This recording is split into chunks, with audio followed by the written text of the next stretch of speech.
Chapter number 1 है real analysis, semester number 5 Riemann integral 1.3 से पहले वाले एग्जाम्पल्स देख लो। प्रूव करनी है ये चीज़। ये जो फंक्शन क्या दे रखा है आपको साइन एक्स, इंटरवल क्या दे रखा है π/4 से π/3, ठीक है। एफ डैश एक्स निकालोगे लेस देन 0 आ रहा है। इसका मतलब क्या हुआ, ये जो ये फंक्शन है एफ एक्स, ये इस इंटरवल के अंदर मोनोटोनिकली डिक्रीजिंग है और बाउंडेड भी है, ठीक है। तो अगर ये मतलब मोनोटोनिकली डिक्रीजिंग है, बाउंडेड है, तो इसका मतलब एफ जो है इस इंटरवल के अंदर रेमान इंटीग्रेबल भी है, ठीक है। अब इस फंक्शन का जो जीएल भी है इस इंटरवल में वो ये होगा, ठीक है। और इस फंक्शन का एलयू भी इस इंटरवल में ये होगा।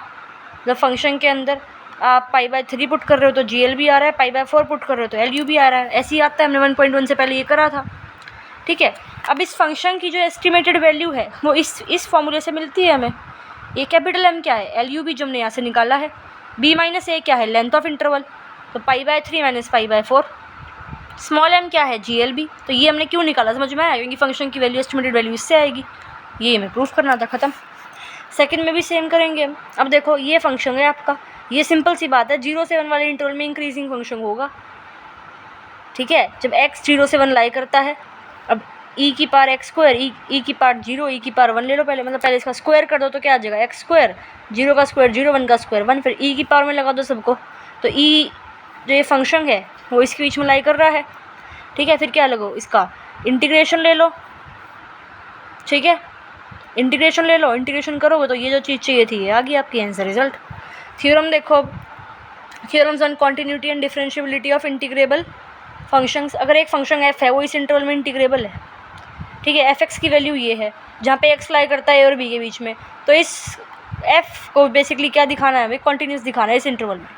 तो जब एफ इंटीग्रेबल है इसमें, तो एफ जो है इसमें बाउंडेड भी होगा। बाउंडेड है तो ये बाउंडेड की डेफिनेशन से ये चीज़ आ जाएगी कि भाई एक पॉजिटिव इंटीजर के एग्जिस्ट करेगा इस तरह से कि अगर एफ ऑफ टी लोगे उसका मोड लगाओगे तो वो लेस देन इक्वल टू के आएगा, जहाँ पे टी जो है वो इस इंटरवल में बिलोंग करेगा, ठीक है। अब इस इंटरवल से मैंने दो नंबर उठा लिए एक्स और वाई, ठीक है। सच दैट ये ऑब्वियसली ए और बी के इंटरवल में से उठाया तो इसके बीच में तो लाई करेंगे, ठीक है। अब एफ एक्स क्या होता है, ये होता है ना, ये दे रखा है ना एफ एक्स की वैल्यू, तो एफ ऑफ वाई की वैल्यू यहाँ चेंज हो जाएगी, जहाँ जहाँ एक्स है वहाँ वाई आ जाएगा, सिंपल।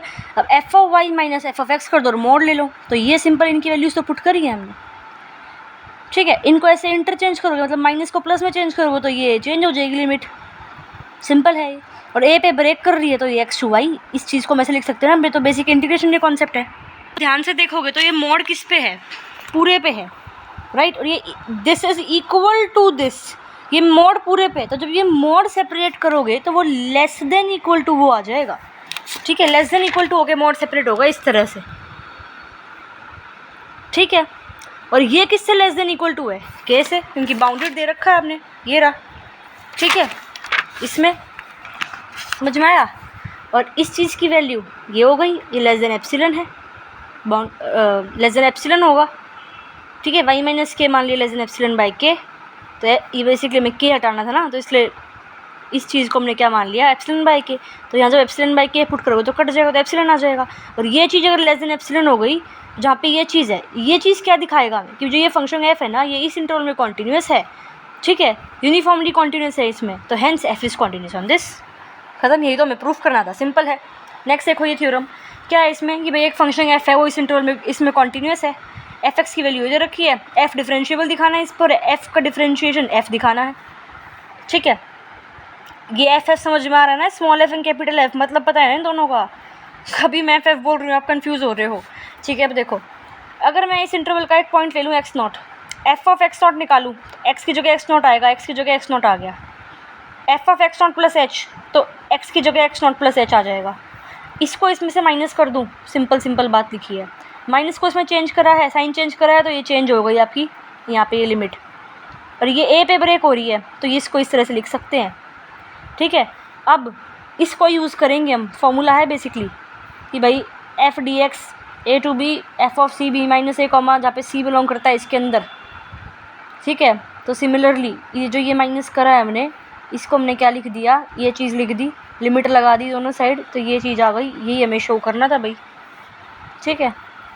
तो ये आर्बिट्रेरी पॉइंट है इसका, तो एफ डिफरेंशिएबल हो गया इस इंटरवल में और इसका डिफरेंशिएशन एफ के बराबर आ गया, ये मैं दिखाना था। नेक्स्ट है प्रिमिटिव ऑफ अ फंक्शन क्या होता है भाई। एक फंक्शन एफ है, इस पर डिफाइंड है, इसको आप प्रिमिटिव ऑफ फंक्शन एफ बोलोगे डिफाइंड ऑन दिस। अगर इसका डिफरेंशिएशन इसका जो एफ डैश एक्स है वो एफ एक्स के बराबर आ जाए, कैपिटल एफ का एफ डैश एक्स इसके बराबर आ जाए for all X belonging to this, तो इसको बोलोगे प्रिमिटिव ऑफ दिस, अगर ये वाली कंडीशन सेटिस्फाई हो रही है तो, ठीक है। Neither the existence of primitive of F implies Riemann integrability of F, not the Riemann integrability of F implies the existence of primitive. भाई अगर प्रिमिटिव एग्जिस्ट कर रहा है इसका मतलब ये नहीं है कि वो रीमान इंटीग्रेबल होगा या क्या, उस पर हम कुछ नहीं कह सकते। मतलब प्रिमिटिव ऑफ अ फंक्शन और उसका रीमान इंटीग्रेबल का कोई ऐसा कनेक्शन नहीं है। जैसे अगर मैं ये फंक्शन लूँ एफ एक्स, इस इंटरवल पर डिफाइंड है, तो भाई ये आपको इस इंटरवल पर डेरिवेबल तो दिखेगा और जो इसका डेरिवेटिव है वो आपको ये दिख जाएगा। एफ डैश एक्स को तो हम ये चीज़ कहते हैं ना, एफ डैश एक्स, ठीक है। तो ये प्रिमिटिव है इसका, दैट इज़ जो प्रिमिटिव है इस एफ का वो एग्जिस्ट करेगा, लेकिन जो ये एफ है भाई वो रीमान इंटीग्रेबल थोड़ी है, क्योंकि एफ के तो इनफाइनाइट डिसकंटिन्यूटी पॉइंट है एक्स इक्वल टू 0 पर ये अनबाउंडेड है, तो अनबाउंडेड है तो ये रीमान इंटीग्रेबल तो कैसे हुआ। फिर हम ये फंक्शन देखो, ये फंक्शन बाउंडेड है, ये इसका एक पॉइंट है डिसकंटिन्यूटी का, तो ये रीमान इंटीग्रेबल हुआ, बट ये जो है इसका कोई प्रिमिटिव एग्जिस्ट नहीं करेगा, ठीक है। तो प्रिमिटिव ऑफ अ फंक्शन और रीमान इंटीग्रेबल पे हम कुछ नहीं कह सकते, कोई रिलेशन नहीं बना सकते ऐसे। ये थ्योरम मोस्ट इंपॉर्टेंट एग्जाम में काफ़ी बार आ जाती है, ये इसको हम नेक्स्ट वीडियो में देखते हैं।